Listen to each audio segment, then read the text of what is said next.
Hey everybody, welcome to the final panel for Comic Art Live, Fall 2020 edition.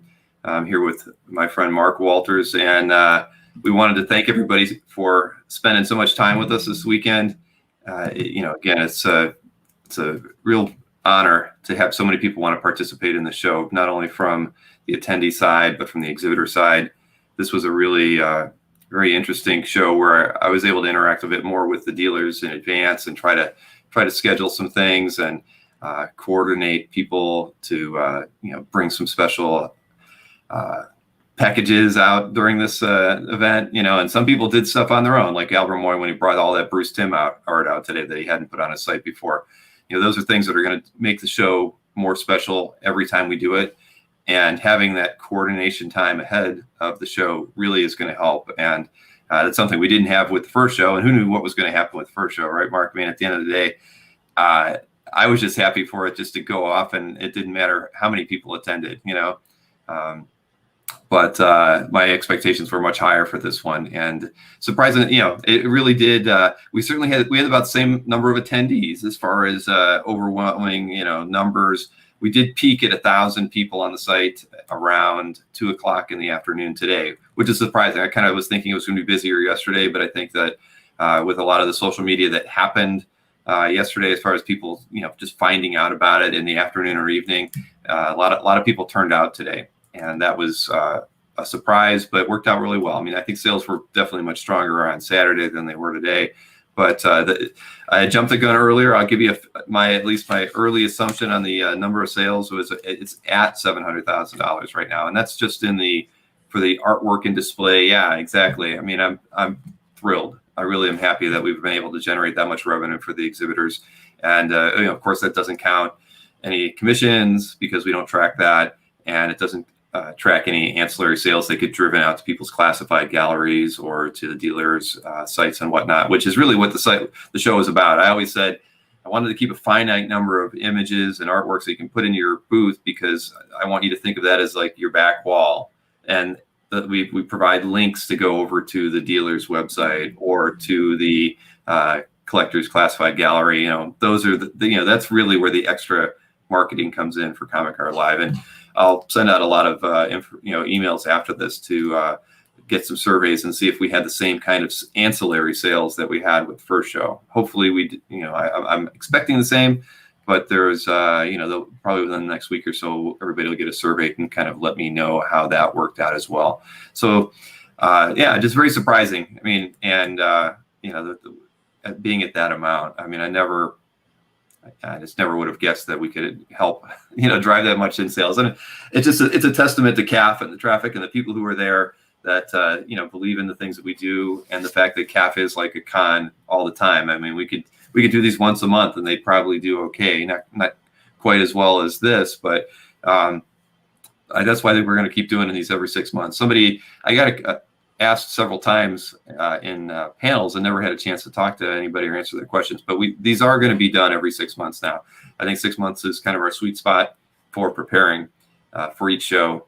And the main thing that we're going to do for the May show is we are going to, and I know this is kind of contrary. One of the big questions we asked everybody after the first show was, should we keep the show like wrapped inside of CAF or should we try to break it out? And it was like 50-50 split. A lot of people still feel like they'd like it to stay in CAF, but for me, I can't market as well as I'd like to. I can only show those three little, booth artworks in the header. I would like to do a lot more, be able to like randomly show like the most viewed stuff or things that are getting liked or saved the most. Just fun things like that would actually help drive more traffic around the site. We just don't have the room in CAF to be able to do any more than what we do. And it's very limiting. And even with the panels too, I think being able to integrate the panels into a standalone site would be so much better and simpler if I wasn't stuck inside the Comic Art Fan framework. The cool thing will be, of course, that breaking it out into its own site, we're still going to be able to have like a CAF login there. So if somebody's a premium, we're using premium memberships as a precursor for early access, for instance.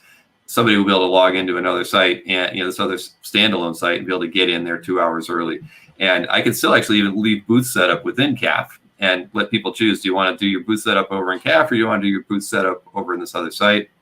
That was, I think that's something I'm going to have to think through as far as ease of use and, simplicity, because I know that it's a lot of work setting up a booth, especially now that we had the 48 pieces and we let the dealers who are reps add more artworks in, for the reps as well. It might be easier if there was some better way to like pull artwork from their gallery, especially when they're just repricing things to sell. There's no reason why a gallery owner is like adding that artwork again. So there's a lot for us to consider going into the May show, but at least we've had 2 successful shows now under our belt. It shows that this is a viable product.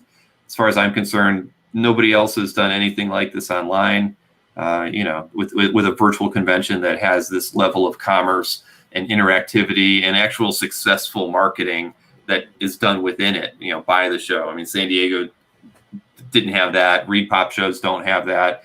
If you want to have a meet and greet, go to Reed Pop. You can do that all you want.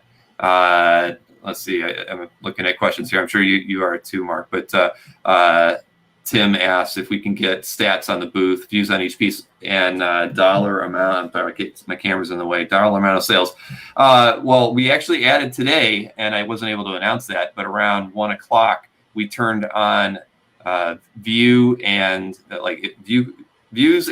saves for every piece. So if you go into your booth admin right now, under each piece, you'll see how many times each artwork was looked at and if it was ever saved to anybody's save list. So the level of interest that was in that piece. We will probably add like a summary total at the top. When Maureen and I were looking at it, we just didn't have time to add that programming in today, where say as part of the header of your booth, there will be a total views and total saves. Because again, I want to be able, I know technically it's free, right? I mean, you have to be a premium member to have a booth, or you're an advertiser on CAF, but I want to show that the effort that you put into setting up your booth was well spent.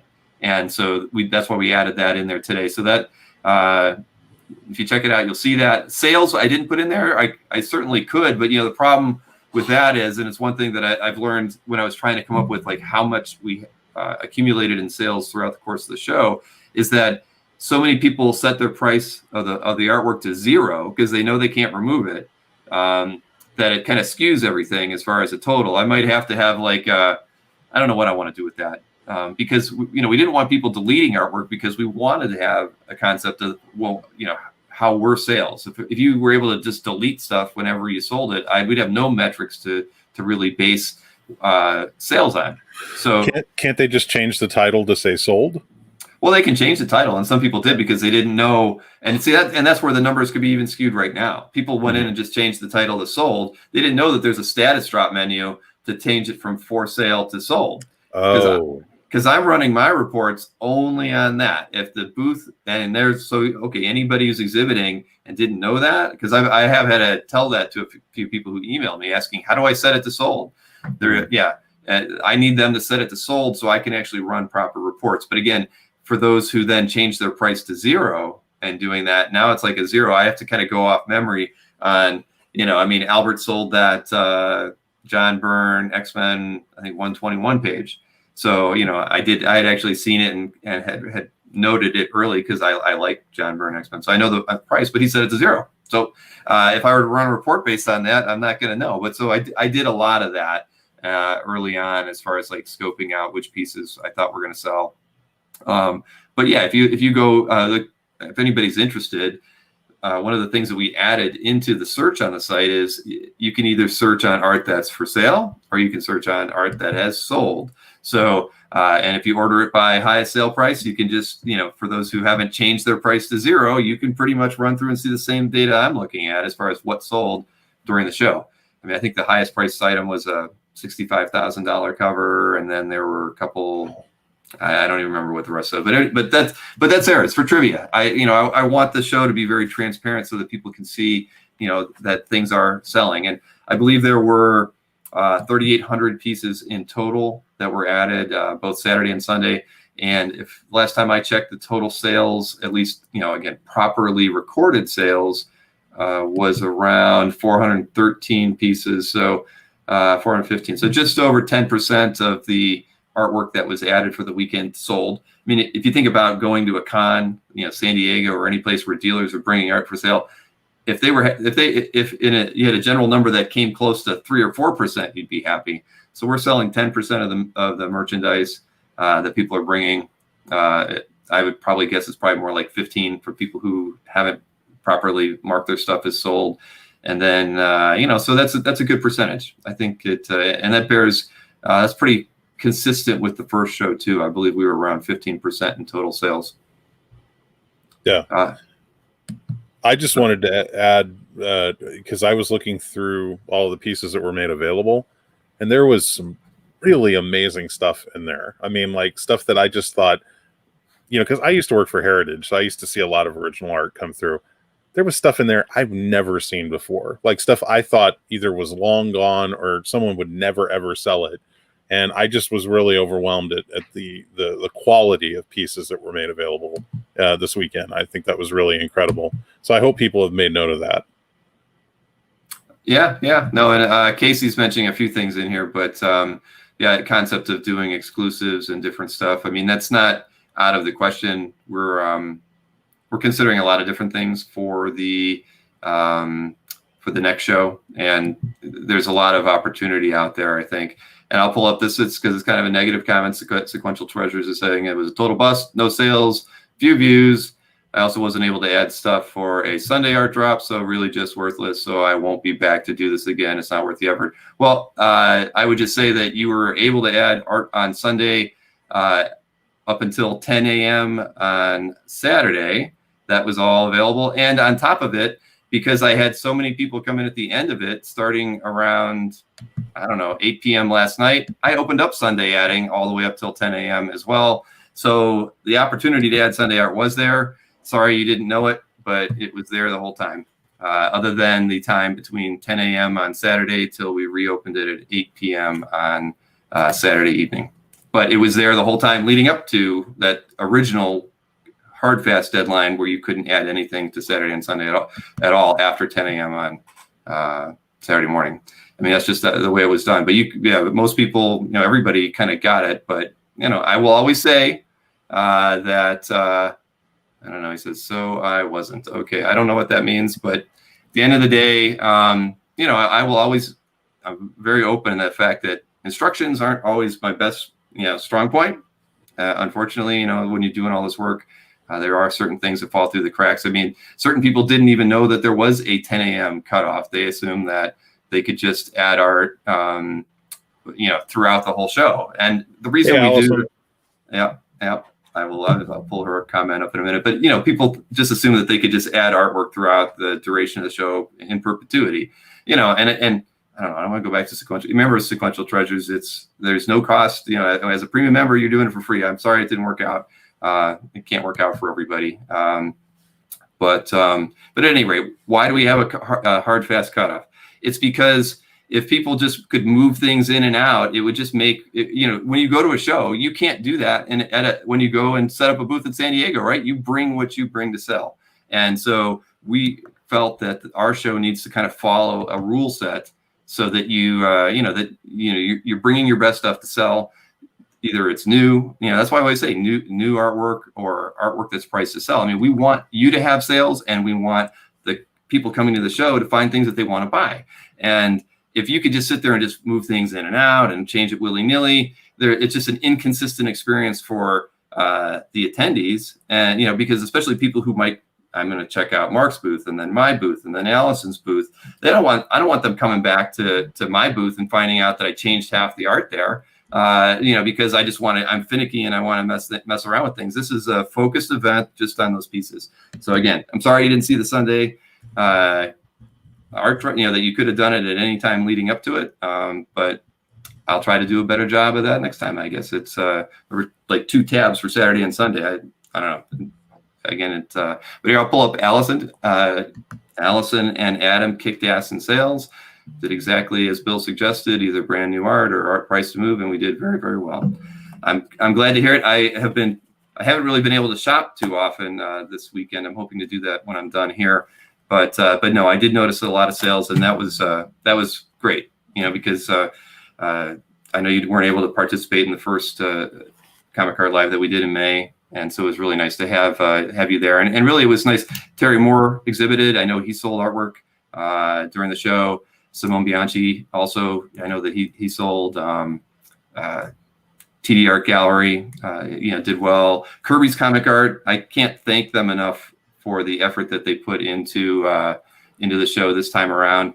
Yeah, there you go, Allison said 13 out of 30. So that's good. I mean, that's exactly what I want to hear. And again, it's not going to be perfect for every exhibitor. I mean, no show is, right? I mean, I've hung out with enough dealers at cons that sometimes they do incredibly well, and then sometimes they don't. But this kind of speaks back to the fact that we're still stuck in the CAF framework of the site, and it is limiting.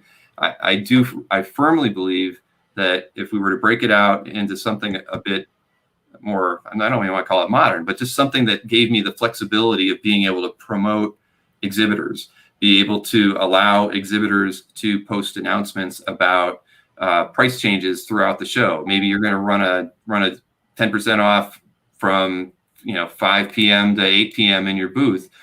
If you had mechanisms to do that, and the site actually had room to show it, I think you would drive more sales. You would bring people back to your booth, and those are the things that we just can't do inside of CAF. I mean, CAF is just ad intensive and all that data. I need to strip it away, and so I really think that that's the direction we're going to head for the May show.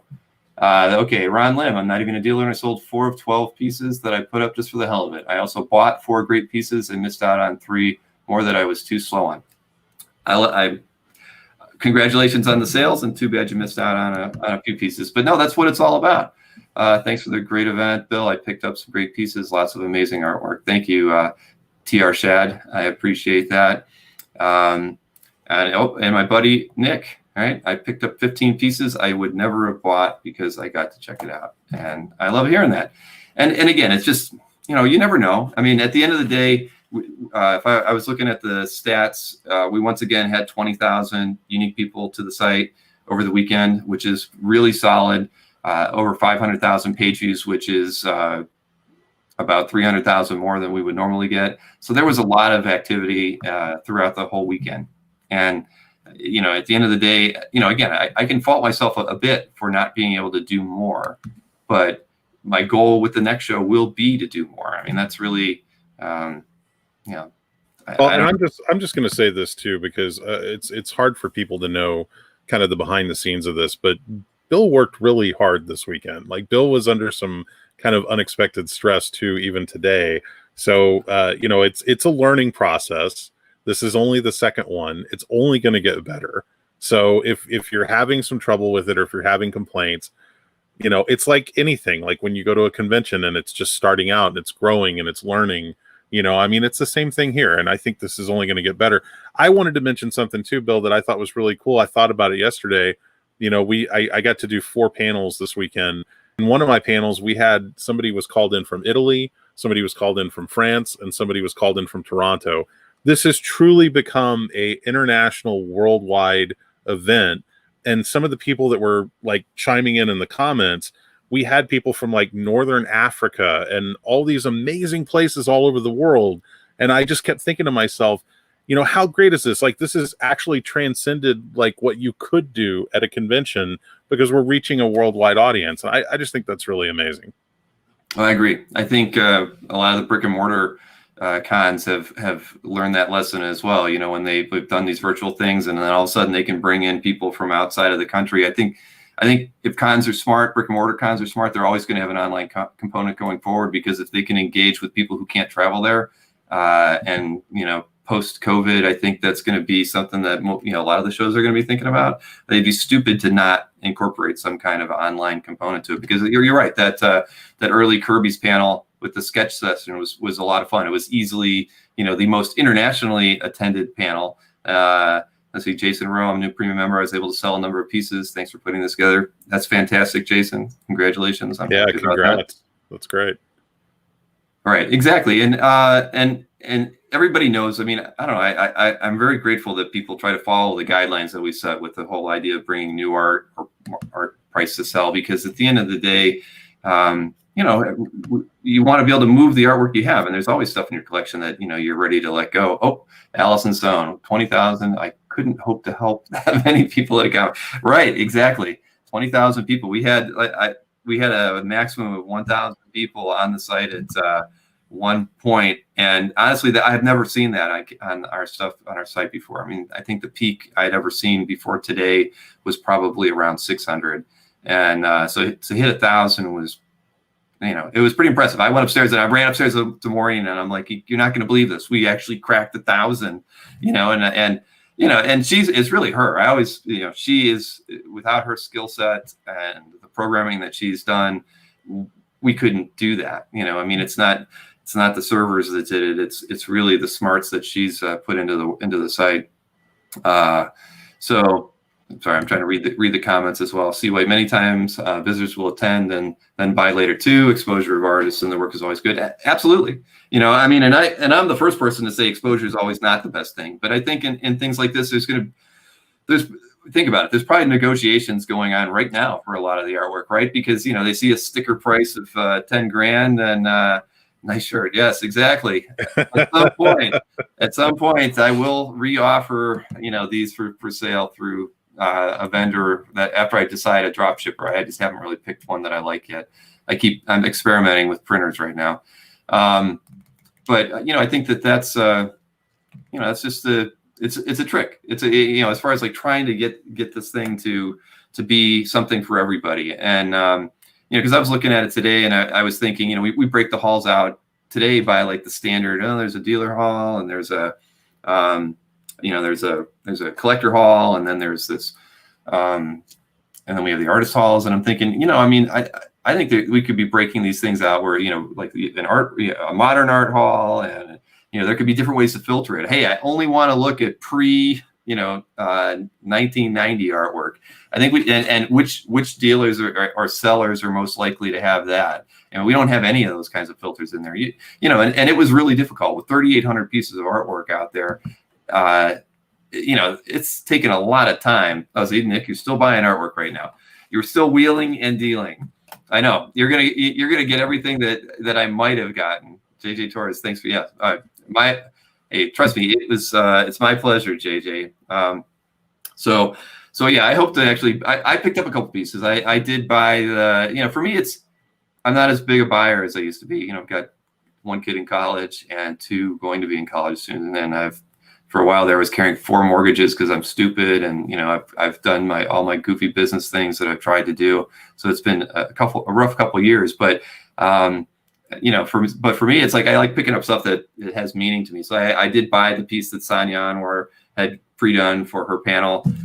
So I picked that up from Tatiana earlier. Because again, I want memories from these shows, and there's a couple other pieces that like from Matt Wagner that I want to talk to them about as soon as this panel's over too. Just again, I just want keepsakes to remember these moments by. Sorry, I'm just still reading through some of the comments here. But with all that being said, I will send out surveys after the fact, just to kind of gauge everybody's thoughts and give me the criticisms like Sequential Treasures did, and also tell me how you think we can improve. And I'd welcome Sequential Treasures to give me his thoughts too. I mean, clearly I didn't do a good job on some of the documentation. So that's something that, and I can tell you, one of my hopes in the next 6 months is to bring, right now, Colin Solon, who helps me with the daily emails, and he's posting all the news for me. And he actually recommended Mark Walters for the first show. That's how I got Mark. So it's his fault, huh? Yeah, it was Colin. Colin, definitely, you came highly regarded by Colin. I've always trusted him. Thomas Warming. Comic Art fans, Bill Cox, the fact that you and yours put all this time and energy into this is remarkable. Congrats. No, thank you, Thomas. I sincerely appreciate that.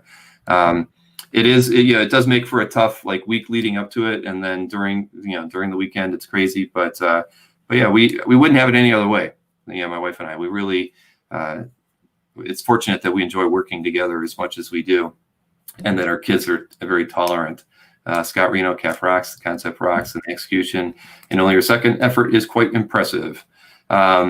Yeah, I mean, it is. And you know, I have the experience of having, you know, worked with people like Steve Morger and Tatiana, Steve Wyatt, you know, and everybody from the Big Wow staff, with, you know, including Frank Cho. So, you know, I've kind of gone through the whole owning a comic convention, really a comic art convention, and because Big Wow was so artist focused, that I kind of knew what I was getting into doing this. The problem that I've had throughout my career, whether it was before, you know, pre-CAF and even during CAF and even today, is delegation and my willingness to kind of let other people step in and help me. And that was kind of my thought when I was talking about with Colin.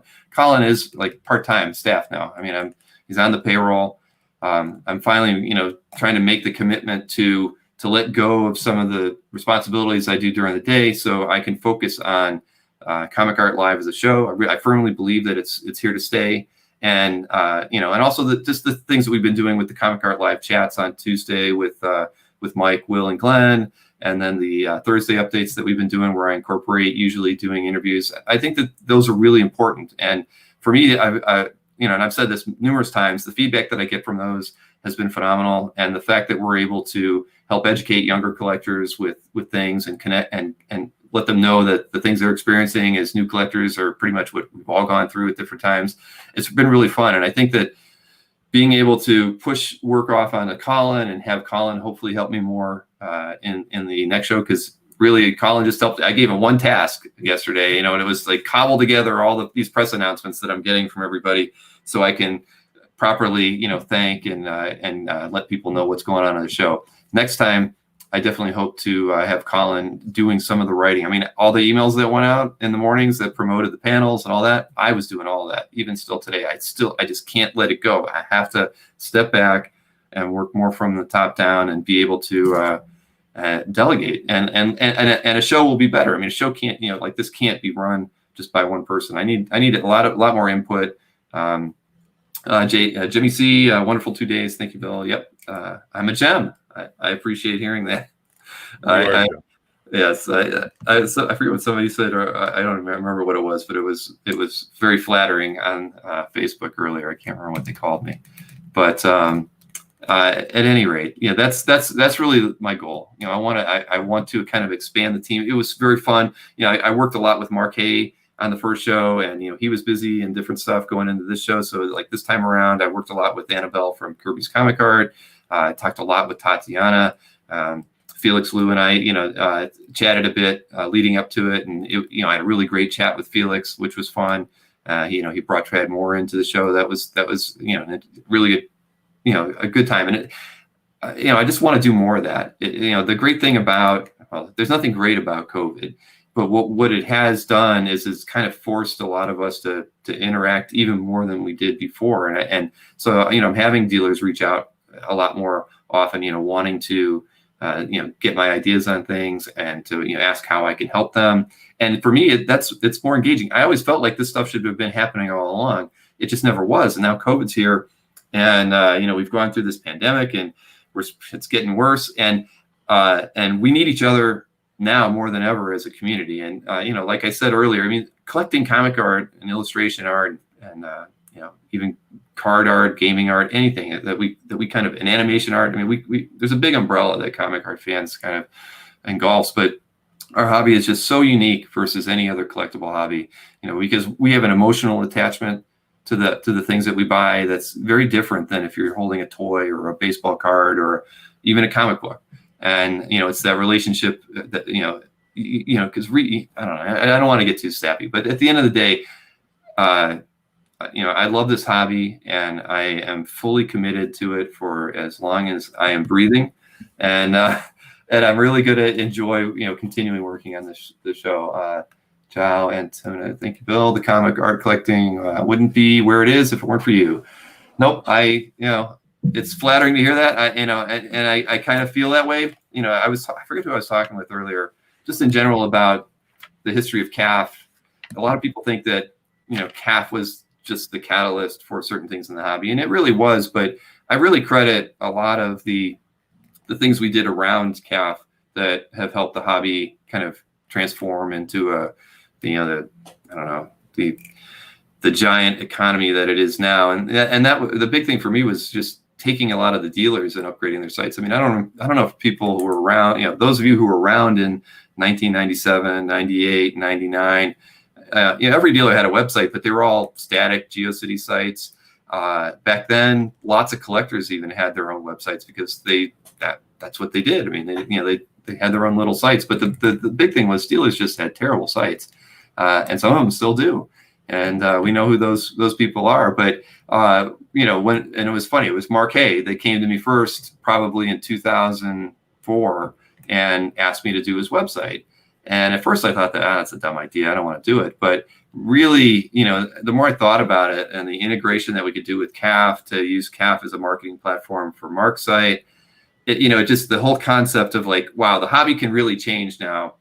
Because CAF was what it was. It could have just been a little place where people share images. But when we started working with the dealers and we started working with artists and in particular, it's definitely art reps, I feel like that's when the hobby really started to transform for the better, was just bringing everybody up to speed, with modern platform sites. And I know everybody looks at our stuff and says, oh, it's not the most modern. And that's true. I mean, lots of things have kind of passed me by in the last couple of years, especially when I lost Chris Haggard.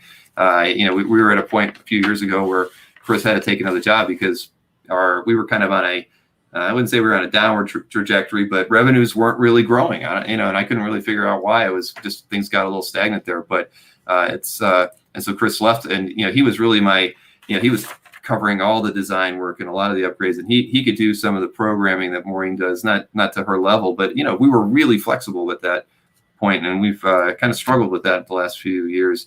I was waiting to see get a free round of mini golf the next time. Yeah. Yeah, I would be happy to have anybody there. And I don't know if anybody saw, I ended up having to moderate the David Mack panel. And I think it's a year from now, that Traveling Marvel exhibit is going to be in Columbus.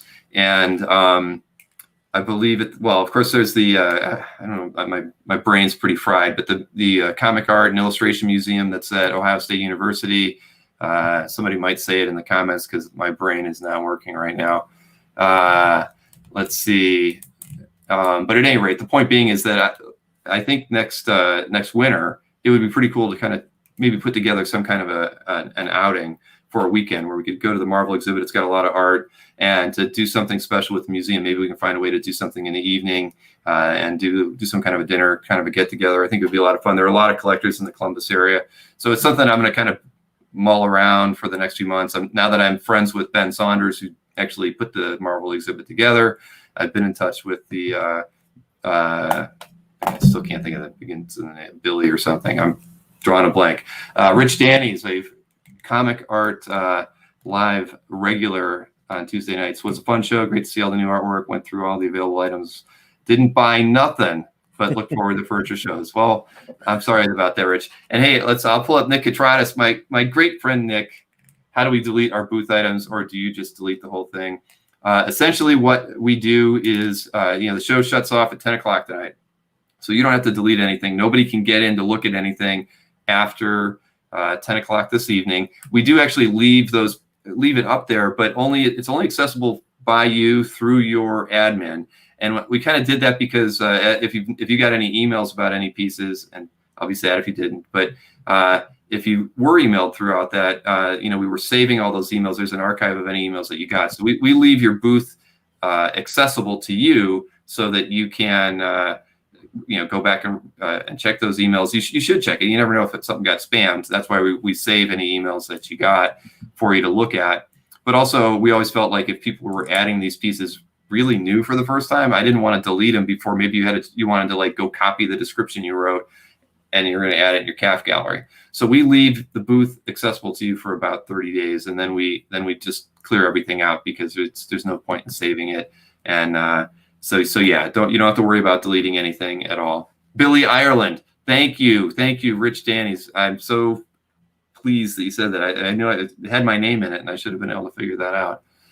But yes, the Billy Ireland collection is at the Ohio State University, and they have probably the best collection of original comic and strip art and illustration art in the country. And that's why I think it would be a really fun thing to do if we can get a weekend together of collectors. And, I even talked to David, who he said he's got artwork in David Mack, he's got artwork in that show. And he's like, yeah, I'd love to, if I could, I'd swing it, I'd go out there. So I think it'd be a lot of fun if we could bring collectors and a few artists together and just have a social get together. Hopefully COVID will allow us to do that. So,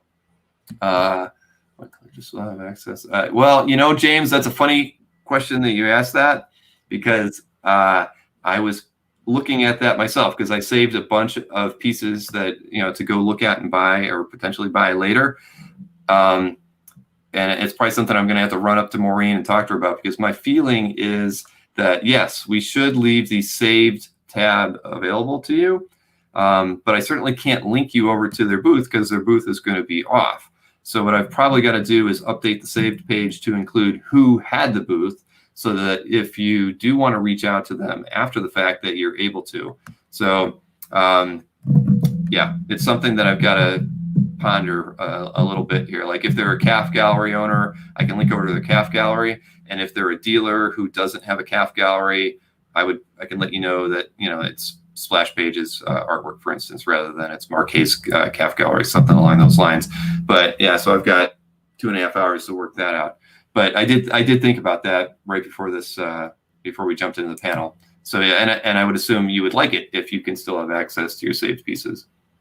So that's I'm glad you asked that, because that's a note right here on my to-do list. So Hydra, like the man who stealing all my elementals art. Thanks again, Bill. If this was already asked, my apologies, but we'll be the same. See, everybody wants the saved items. So yep. I will work that out. I'm sure my wife thought she was done for the evening, but she's not. So, but no, I mean, but it makes perfect sense. And and again, it kind of comes back to why I need this in a self-contained, product that has has rules that really work for it. And whereas right now, I'm just like bolting this stuff on in the calf, and I just can't keep doing that. There comes a point in time where, I had to throw it all away and start over, because, this is almost 18 years. February 1st, calf will be 18 years old. And over the course of that time, everything has just been, we're just bolting things onto it, and we've rewritten a lot of things, but trying to add a con on top of everything else is pretty crazy. But, we've pulled it off, but yeah, it's, again, it is what it is. But, again, I did want to I think I've thanked everybody that I wanted to. Definitely, again, the people who really helped me out more than, everybody who exhibited was, really, to me, a show isn't a show unless you have people to show artwork, right? I mean, if artwork wasn't there for you to buy, nobody would come to buy art. If you didn't have the exhibitors, I mean, and that's kind of like the approach, certain auction houses have, they don't charge. They don't, for their good sellers, they don't charge them any auction fees whatsoever. They just want the art, because they know when they've got good art, the buyers will show up. And it's the same kind of thing here. I mean, everyone who exhibited this weekend has my absolute gratitude, because, that is, if it weren't for you, nobody would come to this, event.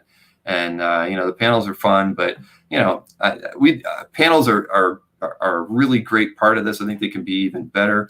But for me, it's like, it's about the art that the exhibitors are bringing to the show that really generates the interest, that I want. Because I want to look at this I view the show as a marketing opportunity for whoever wants to take the time to exhibit. That's why we added in the social, buttons and whatnot that you could add this time, because at the end of the day, I want those people going out to follow you. And one of the things I had said we were going to do and we didn't do was I wanted to integrate the ability for people who have mailing lists to be able to literally have the sign up in their booth. And I regret the fact that we didn't have the time to program that, because again, I see this as a marketing opportunity. Whether you get a sale or you maybe only got 1 or 2 sales or you got no sales, I want to be able to grow your business one way or another. And that was something that I was really wanted to focus on and put into the show. And outside of the social stuff, I wasn't able to do more than that. But that is really the goal. I mean, we all grow together. And but like I mentioned, Kirby's comic art really helped me out a ton, and Tatiana, Felix. Scott Doonbeer, I was really happy. Scott and I have talked about him doing like a monthly panel as part of Comic Art Live. And so this was kind of his first go at it with Walt Simonson. And that the Walt Simonson panel was the best attended panel of them all. So it was pretty spectacular. I was totally impressed with it. And it was a lot of fun. I've only seen Walt in videos before, but his so watching him talk there was fun. And Matt Wagner's panel was good. I thank DOA for that. Jim Warden, he and I talked about that like 2 months ago. I was kind of pitching ideas to him about maybe getting some guests, and Matt volunteered for that. So that was fantastic. And again, David Mack, Paulo Rivera, Zoo Arzu, John Lucas for coming in there at the end too. All this stuff was, it just happens because we all want to get together. So I thank them all. Mark, obviously, I thank you for coming in. You came in at the last minute too. I was sitting there thinking that I could literally do everything. Not only was I going to run everything, but I'm just like, I don't want to bother Mark. I'm just going to figure this all out on my own. And I was stupid. So I don't know, man. You'd think I'd learn, but I can tell you, I've definitely learned my lesson. And also to John Suntress, who got bumped out of that panel with David Mack and whatnot for the storms that were blowing through here. So Bill, did you think I was too busy with other shows? No, it's just I don't like to impose on people. No, man, I love being a part of this. I really enjoy it. This is 2 times now, and I can't wait for the third. I think it's a great idea. It's a great concept, and I don't care what anybody says. I think it's executed beautifully. So I'm just excited to see where it goes from here. Good. Well, let's see. James Burke. One of the things I've noticed is quite a few artists have linked to their CAF booth through Facebook and Twitter. This event brought CAF a higher profile and seems to have made the artist. Yeah, right. Well, it's funny. I really was jumping back between Facebook and the site a lot, and then YouTube. And I was looking at a post that Annabelle had done for Kirby's, and it was funny. Like somebody from, I don't know. I think they were in the U.S. They said, "What's CAF?" And so it's somebody who follows Kirby comic art doesn't know what CAF is. I mean, how is that even possible anymore after 18 years? But the thing is, it's true. Google as a search engine really does kind of suck. If you're in Europe, they promote 2D galleries, which is like the European equivalent of CAF, because they focus on, bande dessinée, which is more, French related comic and illustration artwork.